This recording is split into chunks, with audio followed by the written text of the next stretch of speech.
हरियाणा में शिक्षक बनने का सपना देख रहे युवाओं के लिए बड़ी खुशखबरी सामने आई है।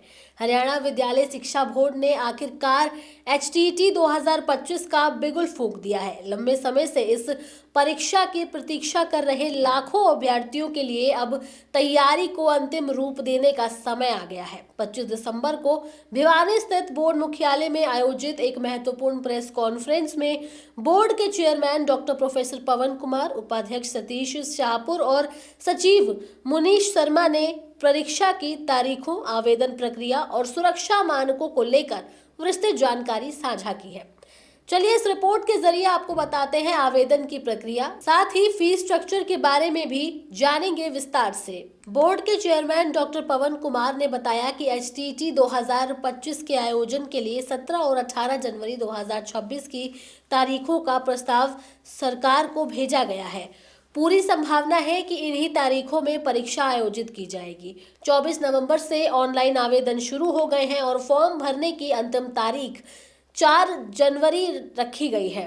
अभ्यर्थी समय पर अपना फॉर्म भरकर परीक्षा में बैठ सकते हैं।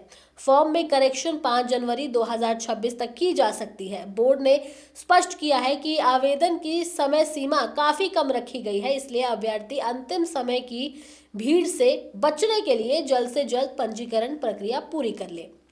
अभ्यर्थियों की सुविधा के लिए बोर्ड ने अलग अलग लेवल और श्रेणियों के आधार पर फीस का निर्धारण किया है। बता दें कि एचटीईटी की परीक्षा के लिए आवेदन करने वालों के लिए फीस का स्लैब बनाया गया है। इसमें एससी और पीएच के जेबीटी अभ्यर्थियों के लिए 500 रुपए, टीजीटी के लिए 900 और पीजीटी के लिए 1200 रुपए फीस लगेगी। वहीं जनरल और ओबीसी के लिए जेबीटी के 1000, टीजीटी के 1800 और पीजीटी के 2400 रुपए फीस लगेंगे।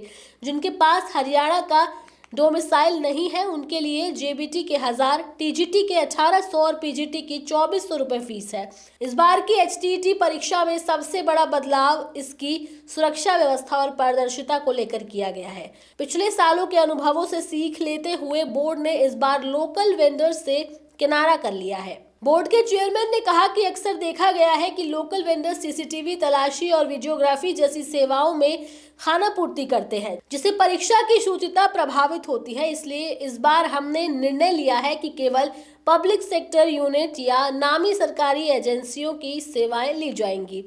ये वही एजेंसियां हैं जो एचपीएससी यानी कि हरियाणा लोक सेवा आयोग और एचएसएससी जैसी बड़ी परीक्षाएं आयोजित करवाती हैं।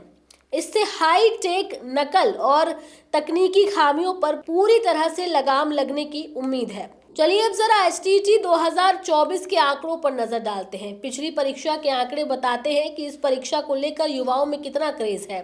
साल 2024 में कुल 3,31,000 परीक्षार्थियों ने परीक्षा दी थी, जिनमें से 1,20,000 आवेदकों में 1,05,000 अभ्यर्थी परीक्षा में बैठे थे। लेवल 2 में लगभग 2 लाख आवेदकों में से 1.67 लाख अभ्यर्थियों ने परीक्षा दिया था और लेवल 1 में 82,000 आवेदकों में से 66,000 अभ्यर्थी शामिल हुए। एचटीईटी 2024 का परिणाम करीब 3.5 महीने बाद 10 नवंबर को जारी हुआ था, जिनमें लगभग 47,000 अभ्यर्थी सफल हुए थे। आपको बता दें कि सामान्य वर्ग के लिए 150 में से 90 अंक और एसटी वर्ग के लिए 150 में से 82 अंक प्राप्त करना अनिवार्य है। बोर्ड सचिव मुनीश शर्मा ने परीक्षार्थियों को आश्वस्त किया है कि परीक्षा पूरी तरह निष्पक्ष और पारदर्शी होगी। नए नियमों और सरकारी एजेंसियों की निगरानी में होने वाली इस परीक्षा में केवल योग्य उम्मीदवार ही सफल हो पाएंगे। चूंकि साल 2025 की परीक्षा का आयोजन जनवरी 2026 में होने जा रहा है, इसलिए अभ्यर्थियों को कड़ाके की ठंड के बीच परीक्षा केंद्रों तक पहुंचने और अपनी तैयारियों को पुख्ता रखने के निर्देश दिए गए हैं। बहरहाल इस खबर में इतना ही। ये खबर आपको कैसी लगी, अपनी राय आप हमें कमेंट सेक्शन में जरूर दें। इसके साथ ही हमारे चैनल न्यूज टाइम को सब्सक्राइब करें, लाइक करें, शेयर करना ना भूलें। नमस्कार।